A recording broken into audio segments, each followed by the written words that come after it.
សម្រាប់សួរពុកម៉ែអង្គពូមីងជីតាទាំងអស់គ្នា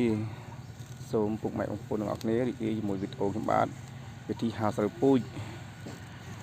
បងប្អូនមុនដំបូងបងប្អូនត្រូវយកស្រូវគ្រាប់ពូជ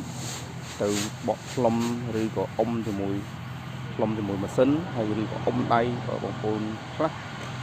ចាស់ពីដើមឡើយគាត់អុំដៃតែឥឡូវយើងផ្លុំក្នុងម៉ាស៊ីនដើម្បីចម្រាញ់យកគ្រាប់ស្អាតហើយយកមកហាលបងប្អូនហាលដូចខ្ញុំបានអញ្ចឹងឲ្យវាគ្រាប់ពូជនឹងវាស្ងួតស្អាតដើម្បីនៅពេលដែលយើងស្តាប់ព្រោះនៅឆ្នាំក្រោយដើម្បីវាដុះល្អអញ្ចឹងបងប្អូនទាំងអស់គ្នា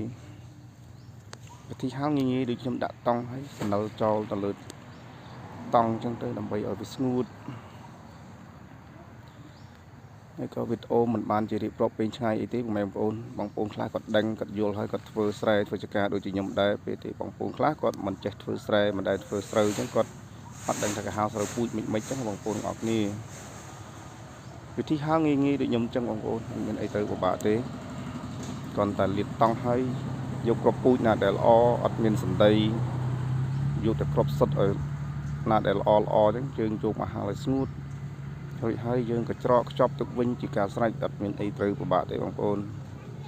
ហ្នឹងហើយបងប្អូនទាំងអស់គ្នាដែលតាមដានរាល់វីដេអូខ្ញុំបាទសូមបងប្អូនជួយចុច Subscribe ក៏ដូចជាចុចរូបបណ្ដឹងម្នាក់មួយផងដើម្បី